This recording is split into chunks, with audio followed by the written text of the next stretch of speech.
Good morning, everyone. Welcome to our second SDR Leaders of EMEA Live. My name is Dave Wilkins. I'm founder of the SDR Leaders of EMEA. We have our two great guests both here today. I'll let them introduce themselves. Sian, if you want to go first. Yeah, absolutely. Lovely to meet everybody. My name is Sian. I manage, or I've recently moved to manage one of our entrepreneur sales segments here at Klaviyo. But prior to that, I was the senior BDR manager for our mid-market team here. And while I have branched away from my BDR leadership roots, it is still a passion point of mine. So pleased to be back with everybody, chatting about some of the juiciest topics around the role of an SDR leader. Brilliant. Andy, over to you. Firstly, congratulations, Sian, on your promotion. Thoroughly deserved. I'm a very proud older brother at this point in time. Hello, everyone. Lovely to certainly see some of you again, and perhaps some new people on this morning as well. My name is Andy. I'm a senior business development leader at Braze, and then I'm also the co-founder of Rev Rocket Limited as well. So lovely to meet you all. Looking forward to getting stuck into another fun and meaty topic this morning. And it is both fun and meaty. So we would love your questions, audience, as we continue on. So please add them into the comment section. And as we go through, we'll make sure that we answer as many of them as possible. It's really important that if you have a question, we want to make sure that we answer it. And also, if you're interested in having more of this amazing content coming your way, then join our SDR Leaders of EMEA community. The QR code is down there in the corner. Scan it. Yeah, I think so. Yeah. Scan, join, free to join, and we'd love to have you there. So what really is the role of an SDR leader? That's the topic of today.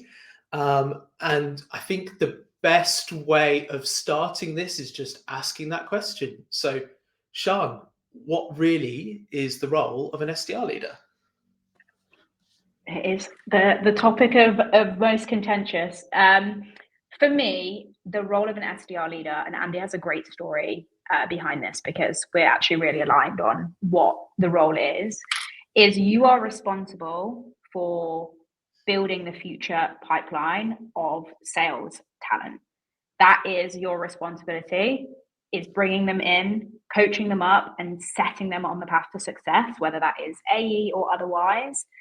That is your key responsibility. And Andy, you can elaborate because I love your thought process around this. Yeah, sure. You and I are totally aligned on this, as you said. Just a very short anecdote, which is after the early curtailment of my professional sporting career, the immediate route that I explored was going into, how do I become an academy director, or how do I become a talent development director for professional sports teams? And moved away from that fairly quickly off the back of realizing that because I'd not played 100 matches for England, it was going to be limiting in potentially how far I could take that career. But ironically, fast forward, circa 10 years or so, I find myself kind of doing the same thing just within the software development space. And really, like, my perspective on this is my job is to go out and identify talent to the best of my ability, train and develop that talent, and then graduate it on into the rest of the organization. That's really the purpose as far as I'm concerned. And I think I said to you guys the other day when we were talking about this subject that I'm a big believer that pipeline is the byproduct of talent development. Like that's really what I live by when we're talking about this subject. Great. You're still a great cricket player in my heart, Andy. That's not a problem. Go look at my stats online. You might think otherwise. So let's dig a little bit deeper into that topic. How do you facilitate that rep growth? I mean, that's a really important piece of how we want to develop and foster that talent, how do we facilitate that? And Sian, we'll go to you first. I think before we even get to that point, the first piece of this puzzle is, how do you bring the right people onto the boat to even start with? Because to throw back to our last session around coaching B players to A players, you have to have someone that is in the mindset of being an A player to get them to an A player. So much of being able to facilitate growth is hiring the right people. And myself and Andy have had conversations about this in the past, is actually, what do we look for when it comes to hiring? When you're interviewing, what are you looking for? What are the markers of exceptional talent before you even bring them into the organization? And when I think of that, I look at certain areas. For me, it's never about, have you done the SDR role before? Because at the end of the day, as a leader, I can teach you the building blocks of what that looks like. It's all about mindset for me, coachability. Can you give me evidence of where you have taken feedback on board and done something with it? It's thinking about genuine curiosity. Are you going to be curious about learning and continuing to understand why something is working, how something isn't working? And when you put that into practice, for me, it's, talk to me about something you've intentionally learned over the past 3-6 months. Why did you go away and learn it? What did you do with that knowledge? If you were on a call with a customer and they asked you a question, you had no idea what the answer was, what would you do after that point? If you're 75% of the way through the month and you are 20% of target pacing to miss, what do you do? Where's your thought process? How are you evaluating that? So putting them into more hypothetical situations to understand where their head is at, from ability to go away and evaluate themselves, is taking on feedback and actioning it, and being able to keep going when things are tough, because inevitably in business development, you will hit a moment that things get tough.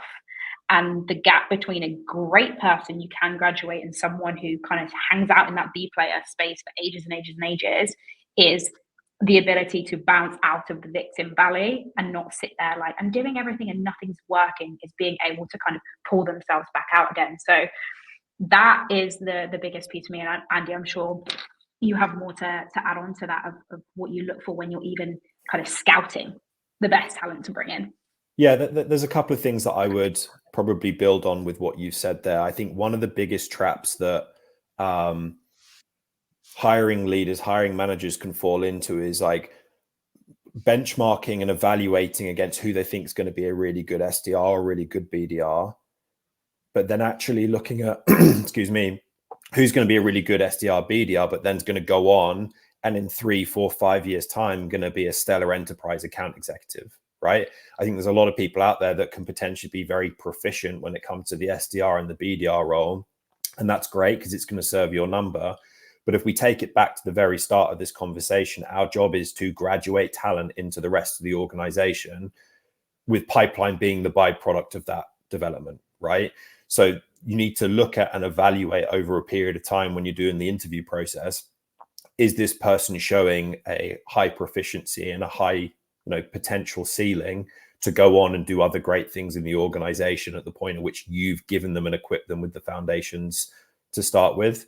The second thing I would say around this hiring piece is, and this is something that stuck with me when I first started hiring, is you hire wrong, it's going to cost you 12 months worth of pipeline. It takes you 3 months to ramp someone. It's going to take you anywhere between 4 and 6 weeks to potentially manage an individual out of the business. You've then got to go back out to market and go through the interview process, which again can take anywhere between 4, 8, 12 weeks. And then you're going through that ramp period for another 3 months, right? So understanding the importance and, developing a skill set and a repeatable process that delivers results when it comes to talent identification and hiring the right people is really important, not just for the individuals and their experience in your organization, but actually for you and for your team and for the business. Because as I said, like making a bad decision can cost you a fair amount of time on that particular vacancy. So that's actually really interesting what you just said, Andy, because there was a question that came up around the start. And it was a very fair comment about, I agree, however, is that the reason SDR managers are hired? I think that's around talent development. In this user's opinion, it's about leading and coordinating efforts to generate new business opportunities and drive revenue for sales. But I think something that we were going to touch on was about pipeline is the byproduct of talent development. And so, I mean, who wants to discuss that? Who said that very profound comment when we were talking in preparation? Yeah, I can kind of touch on this, right? That the way an organization, the way a CRO or a VP of sales, the way the chief executive officer of your business is going to look at it is that person's job is to generate and deliver pipeline for the organization, both when it comes to quantity and quality, right? Like, there's no getting away from that. Like, ultimately, we're all sat here with comp plans that very much are around number of meetings booked or revenue targets or whatever it might be. So I think that is totally accurate. But I think when you look intrinsically and you then understand, like, what's the process, how's that sausage going to get made to get to the end result, like, that's where my terminology around the talent development is the kind of crux of our job. Because if you get that right, you hire the right people, you coach them in the right way, and then you push them into the rest of the organization, the pipeline will come, right? And that's really the kind of point that I'm trying to labor when discussing this particular agenda item. Sian, do you have anything to add to that? Yeah, I think, like, our comment on what the role of an SDR leader is very much in relation to mine and Andy. Like, our approach is very much a people-centric approach. Is if you are enabling and empowering your people, you will be successful as a sales leader, because ultimately, as part of that, you are removing the blockers from the success of your reps. So yes, the second part of any role is evaluating what's going on with your territory, with your ICP. Are you doing the right things? Are you going in the right direction? What the heck is going on with all of those opportunities that are stagnating, going to AEs? Like, all of that is your responsibility to pull the blockers out of the way. But the fundamental part of it is, if you are not coaching and developing your reps, you can't even get to that point. You're not even gonna, like, it's the chicken and egg situation, is bring the right people in and coach them up. And coaching is not actually a big focus that we're going to talk about today, because it's its own beast, and Andy will probably talk your ears off for about 10 hours on it, so we best give it its own microphone. But I think the comments in the chat that are really standing out to me, which is actually where we're going to go next, is around how do you empower people to move? How do you, like, the things around that, which I know we've got some really kind of key questions on. Yeah, good segue, Sian. So as we said about coaching, that's a really big, meaty topic in itself. And I think we want to use that as one of our future LinkedIn Lives. So if coaching and development is something of interest to the group here that's watching live, that you want us to discuss in one of our next LinkedIn Lives, then let us know in the comments. We would appreciate it. Cheers. So yeah, that brings us up to, we're skipping little bits here, but now we want to talk about about rep readiness. So for moving into their next role, that's a big thing that we have to do as leaders, is about managing expectations of talent that come in. But then maybe that person then is ready to move and ready to go to that next stage in their career, be that in sales, other functions as well. But before they make that move, I think the question we want to ask is about, how do you challenge a rep on their readiness to progress? It's all well and good them saying, I'm ready, but how can we stress test that? So Andy, why don't you start on this point? Sure. I learned a really key lesson with this fairly early on in my line management career, if you like, which was, I had someone who came to me banging the door down to move on to their next role, and they weren't ready, right? But instead of me getting frustrated with them, actually, the learning for me was I hadn't put them in a position to understand what it was that was required to go and make that next step. And I hadn't communicated that clearly. And I think the first thing to do is make sure that, firstly, you're having career conversations virtually from day dot with individuals to understand, like, where are they wanting to go? What are they thinking? How's progress? Where are the areas they need to work on? What are their areas of strength? So on and so forth. But then beyond that, making sure that, when someone enters that like last third of their tenure as an SDR or as a BDR, is that you're really wrapping some rigor and some consistency around what it is that you're asking of that individual. So making sure you've got an open dialogue is the first thing, but then making sure that you've got a really clear rubric or framework or structure in place that allows that individual to benchmark themselves against whatever progress that you and the business is asking of them. Getting buy-in and getting input from the stakeholders across your business that are the potential future, line managers or hiring managers, is also going to be really important with that. So they've got visibility of the people that are progressing and likely to be ready in the short term, but also so that those individuals are bought into, right, okay, if a rep achieves X, Y, and Z, shows these particular skills, shadows this number of whatever, so on and so forth, yes, this individual's ready and I'm prepared to interview them. That is a really important process. And just picking up on James Pickering's comment, thank you, James. Lovely to see you on, around like not everyone wants to be an account executive. You're absolutely right. I just use that as an example as a very common and well-trodden path, but the same principle applies whether it's customer success, account management, onboarding, whatever it is. Making sure that you work with the leaders of those different departments to build out these benchmarks and these structures is really important. And have some form of promotion passport, right? What are the things that these people need to get stamps in their passport to say, yes, I'm interview ready? Promotion passport. I've never heard of that one. It's a great look. It's a great way of like putting like simple benchmarks in place, right? And then to our point about managing rep expectation, all of a sudden they've got a very clear path as to how they're going to go about things, and they're less likely to come to you as a manager and a leader and be banging the door down when they aren't ready, because the expectation is already being managed by the process. Really, yeah, that's really interesting. Thanks, Andy. Sian, if you got anything to add around that? Yes, I think I very early in my management career was told the phrase, seek to understand before you're understood. And for me, when a rep is like, I'm ready, I'm like, cool, help me understand why. Why are you ready? Why are you out here ready to go and do the role of their AE? Because everybody's managed a BDR that thinks they could run a discovery better than their mid-market AE of 8 years experience could do it. It's not an uncommon thing. But actually just challenging them, because to Andy's point, it will flag you whether or not you have had gaps in the realities and explaining to that rep what that gap is and what is expected of them. It's also important to set expectations during the hiring process as to timelines of likelihood of promotion.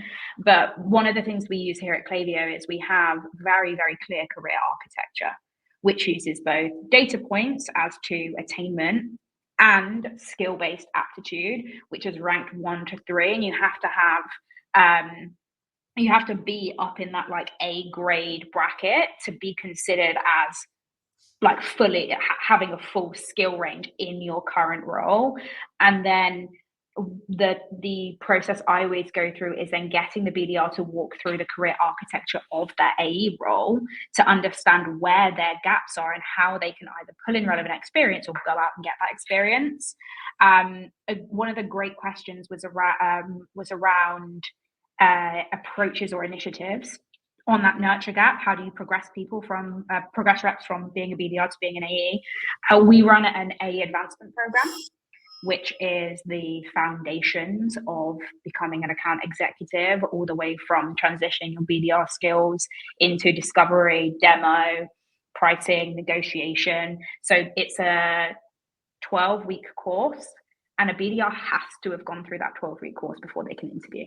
So we're trying to really set them up for success. And after that, they get a mentor, which is an additional 10 weeks worth of mentoring if a role is not available at the time, because your headcount has to be there for them to be able to move up. Because sometimes that then challenges them, because our entrepreneur AEs do not have BDRs. They are like super reps. They're doing like everything. So if they don't have the BDR role almost becoming boring for them because it's just them doing the motion and still getting to target, they're really going to struggle when they hit that AE role. Yeah, huge. I always like to name drop Susan Suki at this point. She taught me the phrase about a psychological contract during the interview stage, and how about setting those right expectations at the interview stage is going to make sure that you don't have the pain of you promised me or you said this. It's really important, and I've made mistakes as well as a hiring manager when I started out, of setting those right expectations. And what I'm really loving is all the comments and the debate going on in the comments around this. And I think it just shows how important a topic we're hitting on right now.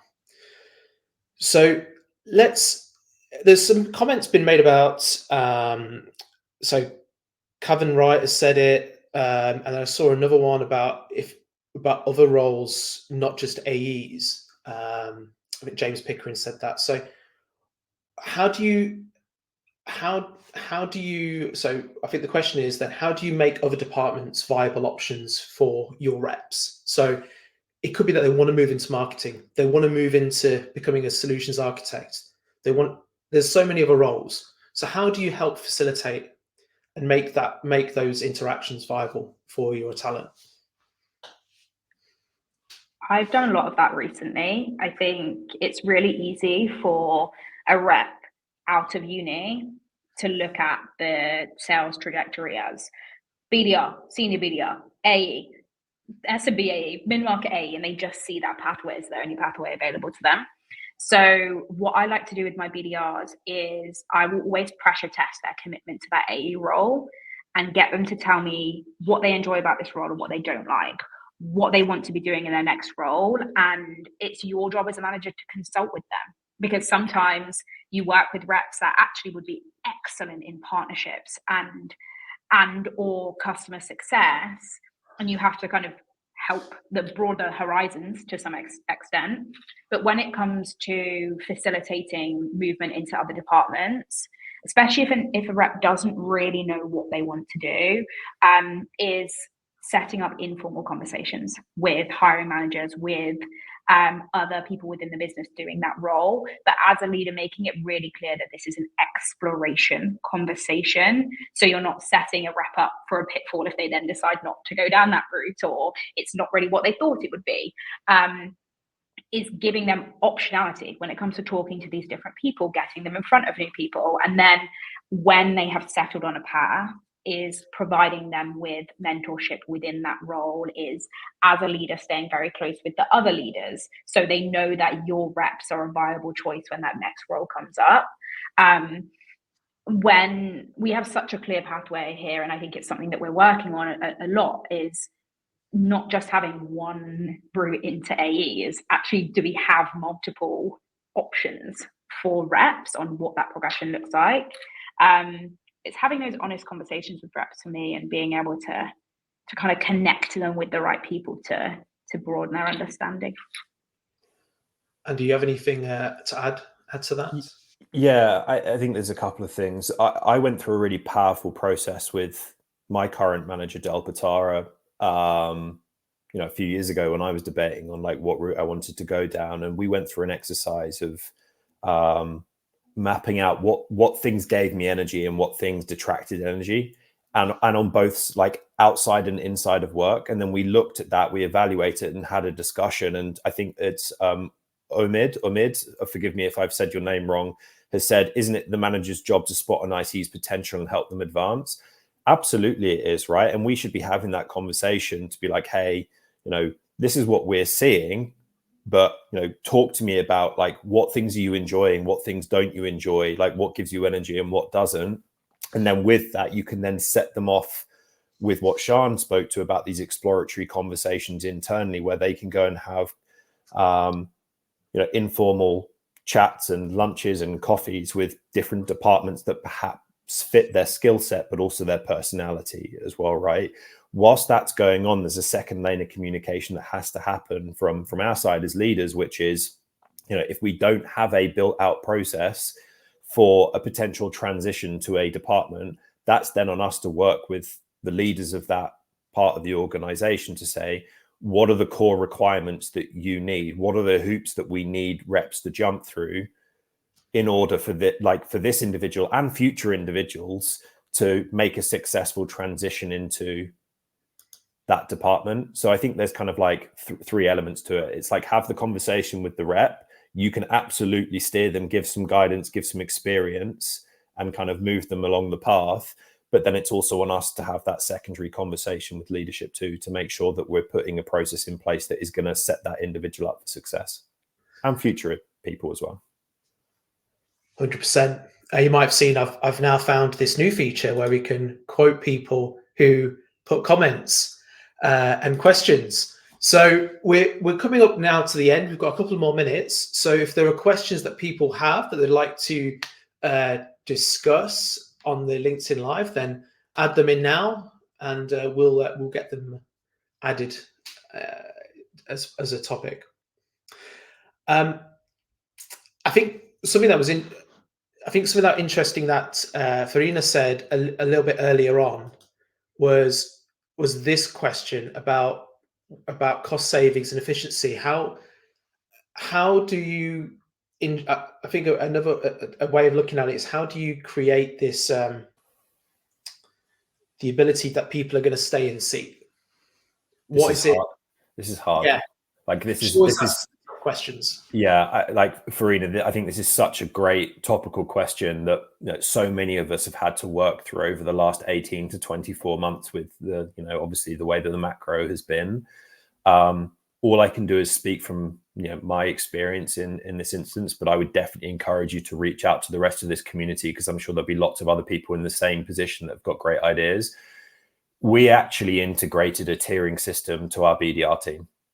So originally we had a really flat structure of, you were a BDR and then you got promoted on to whatever role it was afterwards. We've now introduced like 3 tiers of BDR. So we've got BDR 1, BDR 2, and then like a specialist BDR role. That was a really great opportunity for us to give young professionals the recognition for their work and make them feel like they're still progressing in their career. It was a really great way for us to, Del Patara did an amazing job, fought really hard for a fairly sizable remuneration increase for those individuals as well. So again, like, they've still got the capacity to earn and feel like they're progressing. And I think the other thing is as well that we've worked really hard at is just our ability to find incremental gains, coach these individuals, create a really healthy culture where actually, like, they want to stay. And, ultimately there needs to be some light at the end of the tunnel, but we've done a really good job from a retention perspective, partly because of the culture we've been able to build alongside that kind of promotion structure.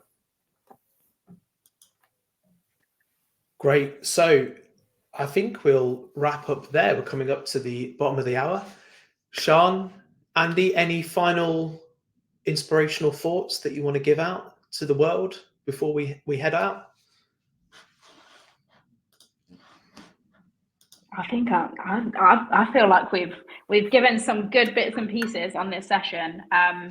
But like, really, for me, is if you're not investing in your people, you are risking your ability to succeed as a leader. Yeah, I'd echo that. We'll leave it there. Hey, thanks ever so much, everyone. It was great to have you here again. As I said, we have these 2 pieces coming up with our next masterclass happening next week, all around signal-based sales development. You can sign up at this QR code here. And if you want to, you can also come and join our community, which is fun and free. And you'll have Andy and Sian there with their great banter and fireworks. Wow. Okay. Thanks so much, everyone. See ya.